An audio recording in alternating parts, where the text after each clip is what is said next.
Welcome to my YouTube channel Saraswati commerce academy. तो friends, आज हम करने वाले हैं एक न्यू टॉपिक। आज के हमारे टॉपिक का नेम है कि बैलेंस शीट जो है फाइनेंशियल स्टेटमेंट्स ऑफ कंपनीज की किस तरीके से हम प्रिपेयर करते हैं। तो हमने अपने पिछले वीडियो लेक्चर में ये सीखा था कि जो हमारी फाइनेंशियल स्टेटमेंट्स जो हैं वो किस तरीके से प्रिपेयर की जाती है, उसके अंदर क्या क्या जो समरीज जो है वो उसके अंदर क्या क्या फुलफिलमेंट जो है, क्या क्या रिक्वायरमेंट जो है जो हमें फुलफिल करनी पड़ती है। जैसे कि हम फाइनेंशियल स्टेटमेंट्स में प्रॉफिटेबिलिटी को जानते हैं कि प्रॉफिटेबिलिटी किस तरीके से बिजनेस की लिखी जाती है उसके अंदर, और जो कंपनी की फाइनेंशियल पोजीशन बनानी होती है हमें उसमें। तो फाइनेंशियल पोजीशन बताने के लिए हमें क्या बतानी पड़ती है, इसकी एक बैलेंस शीट बतानी पड़ती है।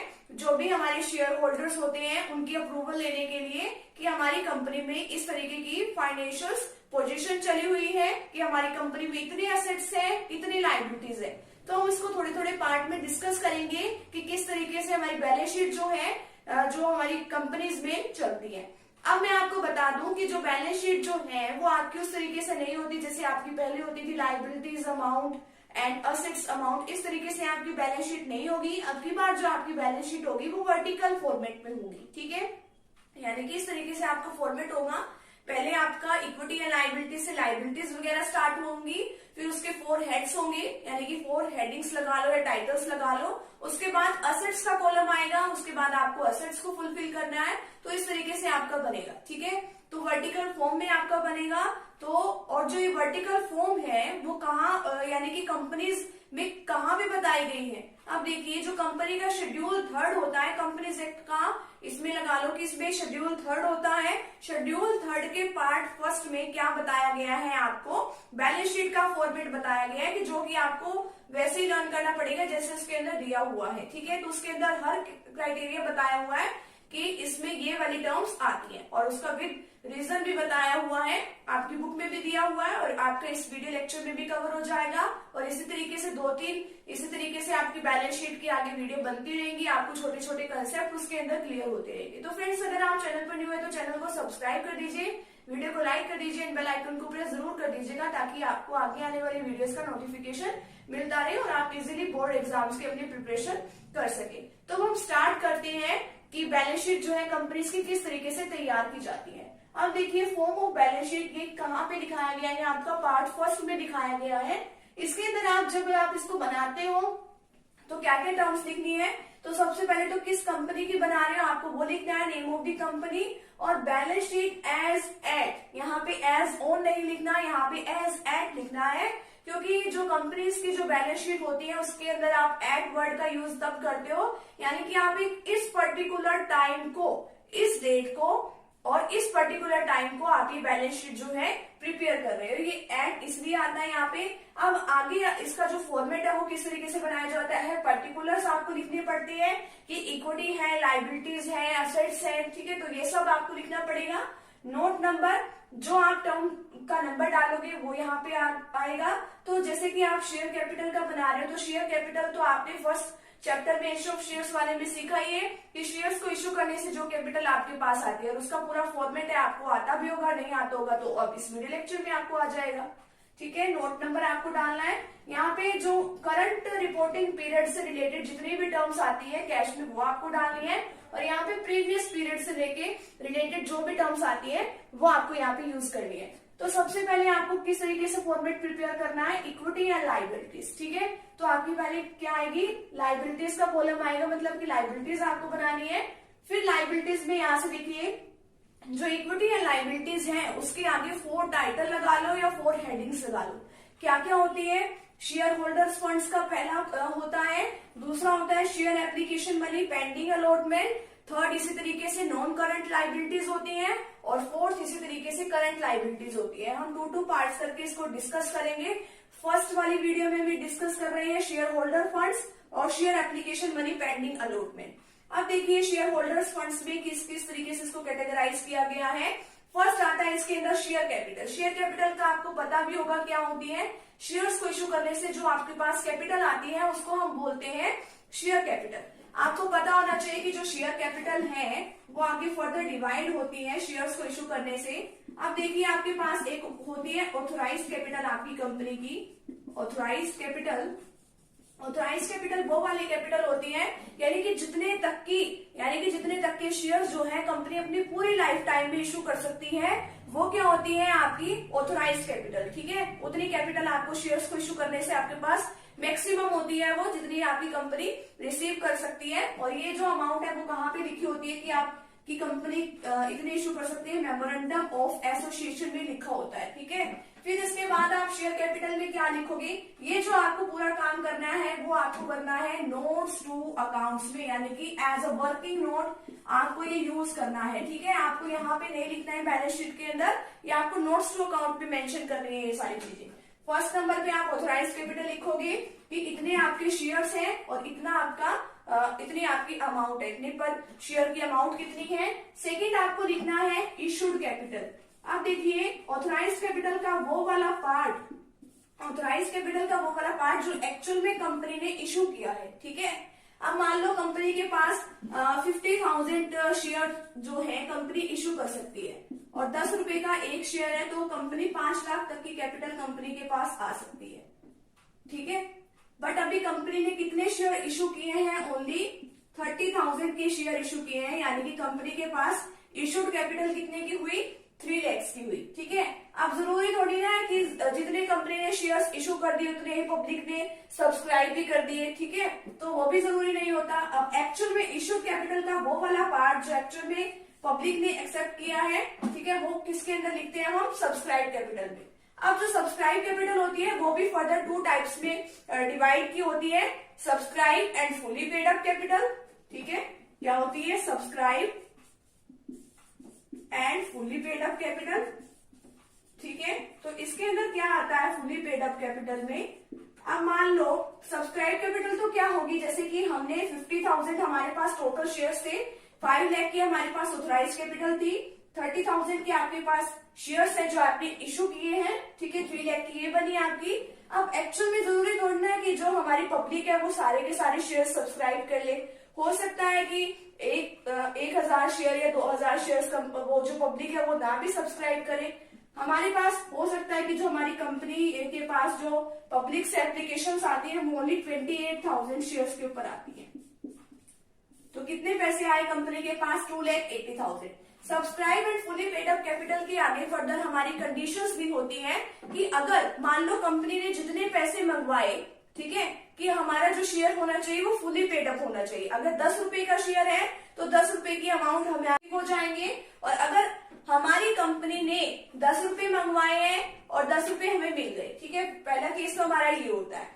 अब कई बार तो ये तो हम किसके अंडर लिख देंगे, subscribe and fully paid up capital में। पेड अप का मतलब होता है कि जितनी कंपनी ने मंगवाए कि उसमें से कितने पैसे कंपनी को शेयर होल्डर्स ने पे किए। ठीक है, तो एक सेकेंड पार्ट इसके अंदर होता है subscribe but not fully paid up capital. Subscribe तो है but not fully paid up है। नॉट फुली पेड अप में क्या होता है कि कंपनी ने हो सकता है कि अभी तक पैसे ना मंगवाए हो, यानी कि इसका सीधा सीधा मेन मतलब क्या निकलता है कि अभी तक जो हमारे शेयर होल्डर्स हैं उन्होंने अपने शेयर्स के ऊपर अभी फुली पेमेंट नहीं की है, तो उसको हम एक अलग से हेड में दिखाते हैं subscribe but not fully paid up capital में। ठीक है, अब इसके अंदर हम क्या करते हैं, तो ऑथराइज कैपिटल लिख देते हैं, इशूड कैपिटल लिखते हैं, सब्सक्राइब कैपिटल को शो करते हैं। और कई बार इसमें क्या होता है कि हमारे बिजनेस के अंदर, हमारी कंपनी के अंदर क्या कर जाते हैं, कुछ शेयर होल्डर्स अपने शेयर्स के ऊपर पैसे नहीं देते, यानी कि कई बार कुछ कॉल्स में क्या कर देते हैं, वो कॉल इन एड्रेस कर देते हैं। तो जितनी अमाउंट कंपनी के पास टोटल आनी चाहिए पहले तो हम वो लिखेंगे इसके अंदर, ठीक है, उसके अंदर से बट हम क्या लेस कर देंगे, call in arrear. Call in arrear को हम क्या कर देंगे, लेस कर देंगे। और फिर एक और चीज हमारे पास आती है ऐड करने के लिए, फॉरफिट ऑफ शेयर। अगर आपने इशू ऑफ शेयर्स वाला चैप्टर पढ़ा हो तो उसके अंदर मैंने भी आपको बताया था कि कंपनी क्या कर लेती है, कई बार शेयर होल्डर्स के शेयर फॉरफिट कर लेती है। अब कंपनी बिना बात के तो किसी के शेयर फॉरफिट करने जाएगी नहीं, ना कोई करने देगा। अगर कोई शेयर होल्डर्स अपने शेयर्स के ऊपर पैसे नहीं देता है तो कंपनी उसके शेयर्स क्या कर लेती है, फॉरफिट कर लेती है।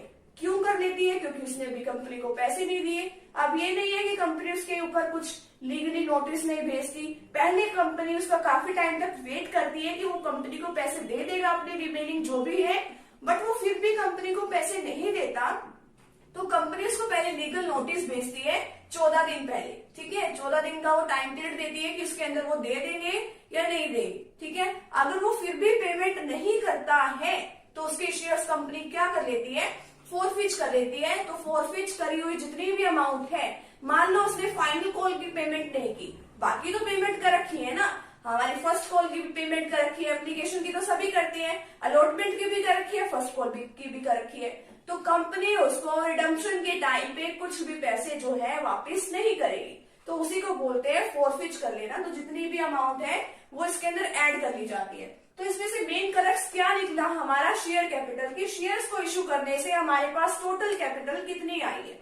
तो हम क्या लिखेंगे यहाँ पे, शेयर कैपिटल में यहाँ पे डालेंगे नोट नंबर 1, ठीक है। यहाँ पे क्या डालेंगे, नोट नंबर 1 डालेंगे और इसकी पेमेंट हम जितनी भी हमारे यहाँ से आई है वो हम यहाँ पे लिखेंगे। तो जो भी इसका ये काम होता है वो हम नोट्स टू अकाउंट में एज अ वर्किंग नोट हम इसके यहाँ पे काम करते हैं, ठीक है। तो यहाँ पे नोट नंबर 1 डालेंगे, यहाँ पे नोट नंबर 1, 2, 3 नहीं डालेंगे, सीधा सीधा यहाँ पे हम डालेंगे। नेक्स्ट है रिजर्व एंड सरप्लस, कि रिजर्व क्या क्या होते हैं कंपनी के पास, कि अगर किसी तरीके का रिजर्व आ जाए, यहाँ पे देखिए लिखा हुआ है कैपिटल रिजर्व है, सिक्योरिटीज प्रीमियम रिजर्व है, रिवैल्यूएशन रिजर्व है, अदर टाइप की रिजर्व है। कैपिटल रिजर्व जो कैपिटल प्रॉफिट्स में से अर्न किए जाते हैं, और सिक्योरिटीज प्रीमियम रिजर्व मान लो शेयर्स को कंपनी ने क्या कर दिया, एट प्रीमियम पे इशू कर दिया, मान लो 10 रुपए का शेयर है 12 रुपए में इशू कर दिया, तो 2 रुपए क्या हुए कंपनी के पास, प्रीमियम क्या है, तो वो securities premium reserve. Revaluation reserve, मान लो हमने अपनी एसेट्स को क्या किया, रिवैल्यूएट किया और उनकी वैल्यू में इंक्रीज हुआ मिला, मतलब कि एसेट्स की वैल्यू इंक्रीज हो गई, तो उससे जो रिजर्व बनता है वो रिवैल्यूएशन रिजर्व। और इसी तरीके के और भी कोई रिजर्व हो सकते हैं, तो वो हम कहाँ पे लिखते हैं, रिजर्व एंड सरप्लस में। तो यहाँ पे हम क्या डाल देंगे, अगर कोई रिजर्व है हमारे पास, रिजर्व एंड सरप्लस में डाल देंगे, ठीक है। और जो आपने देखा भी होगा, एक आपकी बैलेंस शीट, आपकी जो पिछली बैलेंस शीट होती है उसके अंदर आपको मिलता था प्रॉफिट एंड लॉस का डेबिट बैलेंस। यहाँ पे देखिए इस तरीके से मिलता था, आपकी लायबिलिटीज अमाउंट, एसेट्स अमाउंट, ठीक है। तो आपको प्रॉफिट एंड लॉस का यहाँ पे कई बार बैलेंस मिलता था, प्रॉफिट एंड लॉस का क्रेडिट बैलेंस, इसको क्या बोलते थे, प्रॉफिट बोलते थे, ठीक है। और एक आपको अगर एसेट साइड में भी कई बार मिल जाता था प्रॉफिट एंड लॉस का, उसको बोलते थे डेबिट बैलेंस, और वो क्या होता था, हमारी कंपनी के लिए, हमारे बिजनेस के लिए लॉस होता था। बट हम यहाँ पे अपना बैलेंस शीट में शो नहीं करते, वो भी हम कहाँ पे शो करेंगे, रिजर्व एंड सरप्लस में, ठीक है। अगर हमारा प्रॉफिट है तो वो पॉजिटिव बैलेंस है, और अगर हमारा लॉस है तो डेबिट बैलेंस है, तो उसको हम ब्रैकेट में शो कर देंगे, जितना भी बैलेंस है वो ब्रैकेट में शो करेंगे, और ये ब्रैकेट शो करता है नेगेटिव बैलेंस, ठीक है। तो यहाँ पे क्या डाल देंगे, रिजर्व एंड सरप्लस के आगे नंबर 2। नेक्स्ट है money receive against share warrants. Share warrants के अगेंस्ट हमें क्या मिला, पैसा मिला। अब पैसा हमें क्यों दे रही है कंपनी, ठीक है, यानी कि हमें कैसे मिल गया है यहाँ पे पैसा।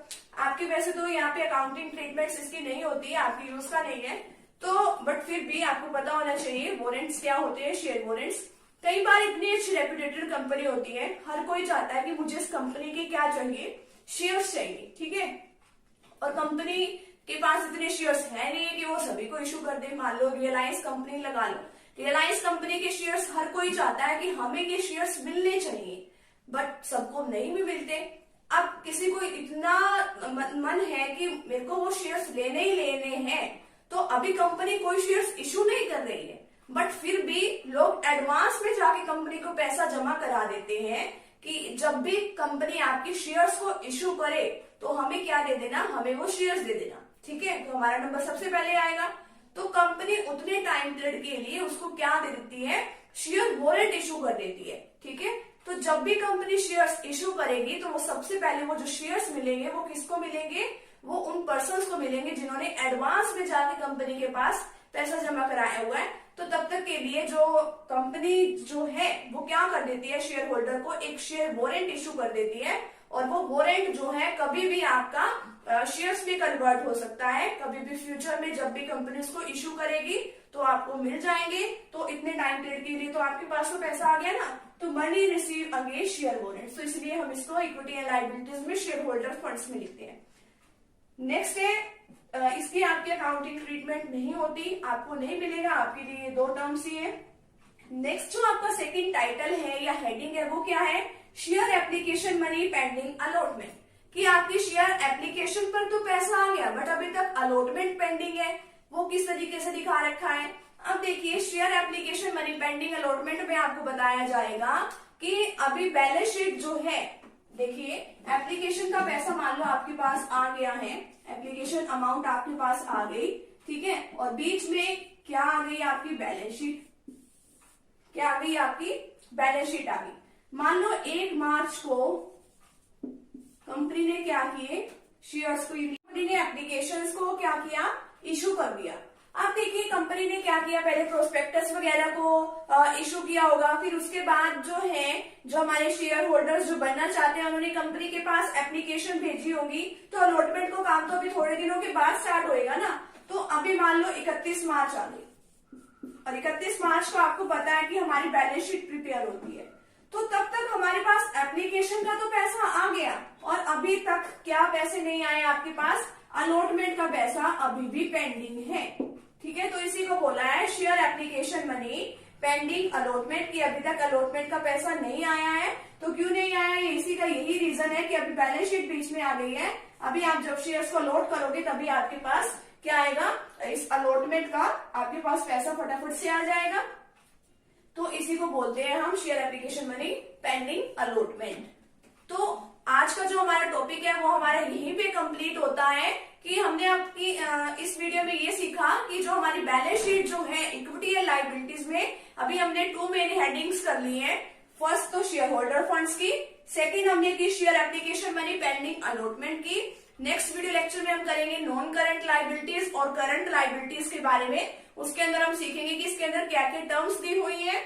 तो आज का जो हमारा टॉपिक है यहीं पे कंप्लीट होता है। तो फ्रेंड्स अगर आप चैनल पर न्यू है तो चैनल को सब्सक्राइब कर दीजिए, वीडियो को लाइक कर दीजिए एंड बेल आइकन को प्रेस जरूर कर दीजिएगा। मिलते हैं नेक्स्ट टॉपिक के साथ एंड नेक्स्ट वीडियो के साथ। Thank you very much.